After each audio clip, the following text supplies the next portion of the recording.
Hello, watch fam, watch affectionados. I hope everyone's really well. Haven't posted in a while, but I've earned myself the privilege of a few days off at work, and I thought, well, what else to do today? I've been to the gym, I've done what I need to do. I might as well post a video. Bit of an update as well in terms of what's been happening in the watch world. From my perspective, I've got a new acquisition in the watch world, one that I've been sort of harping on about for a long time, a real long time, and I finally pulled the trigger because I found a really good one. As we always say, I found a really good specimen of a watch, a 16600, a 16600, a Sea Dweller, 2008. Here she is. I've slowly, as I've been collecting Rolexes or watches over the last few years, I've slowly been moving towards the sort of pre-ceramic world. I don't know, when I started with my first Talc, a few years ago, 5-6 years ago, whenever it was, I didn't really know much about what was happening. I just knew that I wanted a Submariner. And I got a green one because everyone had a black one. And as we all know, I've gone through this sort of roller coaster of watch collection, horology, and whatnot. And I managed to pick up this 16600. Now, nothing has been sold or flipped for this watch, but I have kind of sacrificed having a 14. What is it again? A Submariner, no date. 114060. That's it. I sacrificed having an 114060 because I bought that watch back, which was a bit of a weird one. I sold the 114060, then I bought it back again, and then I've sold it again. And I think, over some time I realised that even though I love the 114060, I think it's a fantastic watch. It was the lugs in the end. It was those lugs, they beat me in the end. The lugs beat me, especially when I kind of follow other watch pages on social media, on Instagram, whatever it might be. Every time I sort of log onto it, I'd scroll onto some picture and I'd be like, oh, what's that? It's really nice. And most of the time when I was seeing those pictures which were kind of knocking me off my seat, they were pre-ceramic Submariners, they were pre-ceramic Sea Dwellers. And I was thinking, this is happening quite often now. Before I bought this particular Sea Dweller, I had never really tried one on. I lie. I tried one on for about a minute 2 years ago. I just knew that I liked it. I liked the feel of it. It didn't feel deep or anything crazy like that. So yeah, it's I've sent a few watches abroad at the moment just for safekeeping. Not sure what might be happening in the future, but maybe a move abroad. So we shall see. But moving back to the watch world, I picked this watch up, and I picked this watch up. I should probably get a price on it. This is a 2008 M series. No papers, but I got it all checked out, and I paid for it. And this is what I liked. I checked it on Chrono24. I was like, what is the cheapest 2008, 2007 with no papers? What is actually the cheapest, Sea Dweller with no papers? And it was still coming up more expensive than what I paid. So I paid, how do you get a calculator on these new phones? There we go. I paid 4,900 times 1.2. So I paid $5,800. I paid $5,800 for a 2008 pre-ceramic Sea Dweller. All it came was the box, but it didn't have any papers.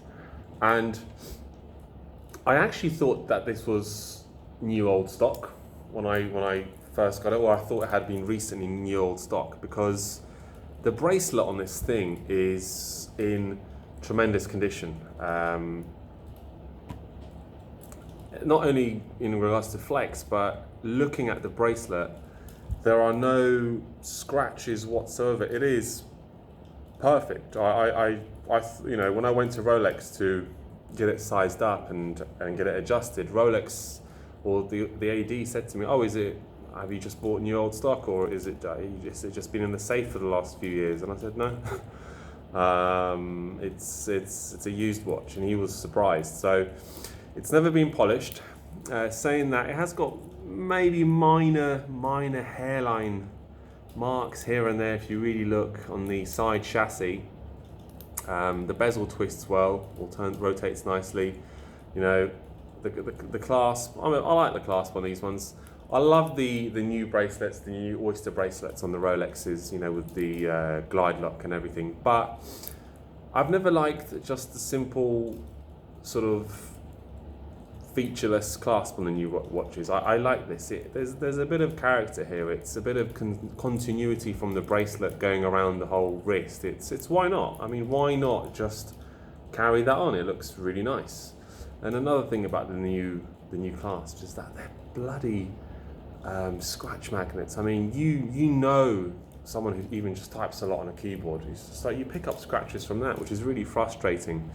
You know, I'm a big fan of this watch, and one of the things that worried me when I was looking at the Sea Dwellers and when I had never tried one on in the past was, you know, everyone talking about it being really deep. You know, I had read quite a few forums about it, like, you know, it's really deep, it puts pressure on your wrist, it's quite a thick top-heavy watch. You know, what's it going to be like? I thought, you know, it might be one of those honeymoon period things where you buy the watch, oh yeah, this is great, this is comfortable, and 2-3 days later you're like, actually, it's not that comfortable. But in my opinion, my summary about the pre-ceramic Sea Dweller 16600, this to me is as comfortable as the new Submariners, if not maybe a little bit more. And I've got 7.25-inch wrists. I've got quite flat wrists. I mean, actually one wrist is bigger than the other. I think I've been wearing watches way too long, but you know, 7.25-inch wrists. It's a flat wrist. For me, it kind of, you know, it goes really well. It's a very comfortable watch. Sometimes I miss the glide lock because when it's extremely hot, it gets a little bit tighter, but most of the time it's a very comfortable watch. And you know, I had never actually considered the pre-ceramic watches much, or the modern vintage watches much, until I had got my Explorer 2 16570 last year or 2 years ago, whenever it was. That watch was the first watch from the modern vintage watches collection where I thought, I think I'm missing a trick here. I think I've been focusing on new Rolex a little bit too much, and there is some amazing stuff from the modern vintage collection. Anything, you know, 1990 plus, there are some fantastic watches, and they're so comfortable. I mean, you know, in my time away from buying a few watches recently, I've taken time to try on Pepsi GMTs. I tried on the 16700. I tried on the 16710. They were beautiful, flat watches. Really liked it. I thought I almost pulled the trigger on a 16700, but I've never been a huge GMT guy. You know, I've never been a huge GMT. Even though, actually, to be honest with you, I need a GMT watch more than I do a diver's watch because I travel quite a bit. I just like the sort of hardcoreness of a diver's watch. And what I like about this Sea Dweller, you know, I don't have my Sea Dweller to hand to show compared to this one, my single red, the new one, the 50th anniversary. But this one just looks a little bit more old school, you know, just a bit more gnarly. You know, it's just got something about it. There we go. It's got something about it which is so appealing. And I think what I liked most about it is that it's just got all the features of a modern day Sea Dweller, no Cyclops, and it's in the package of a modern day Submariner. You know, this watch, I'm very surprised that they're not as in demand as everything else.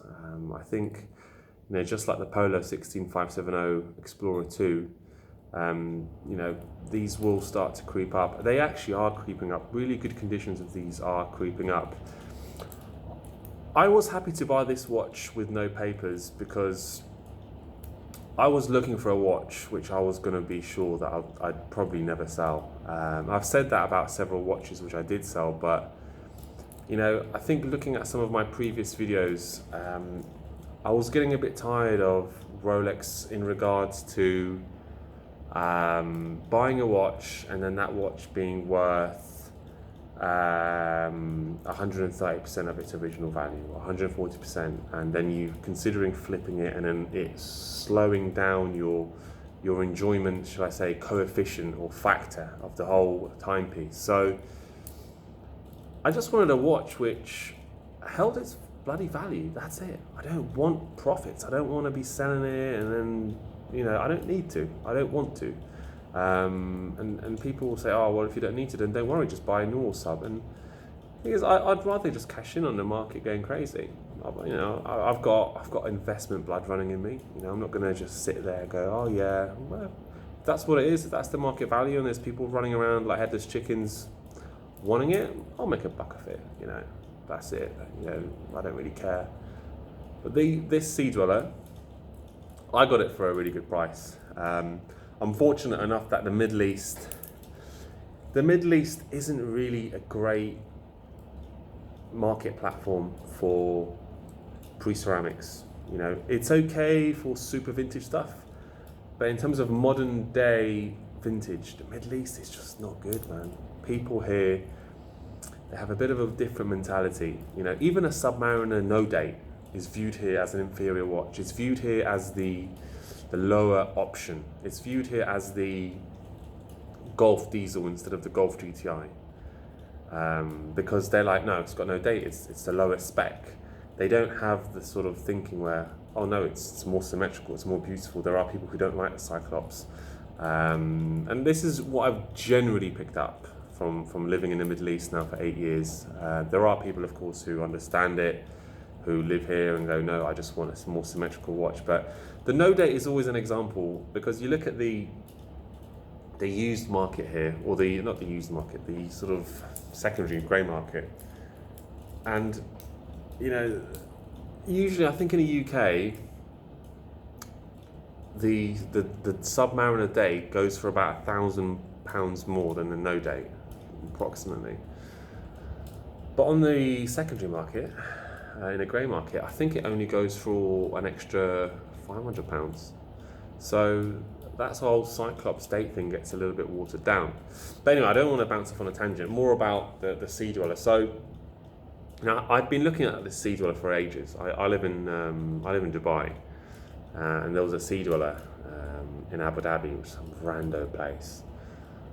And I was just messaging the guy, talking, and it was like a 2-hour drive, which I couldn't be bothered to take. But at the same time, he was willing to sort of, you know, take my offer for the watch. You know, tentative offer based on an inspection.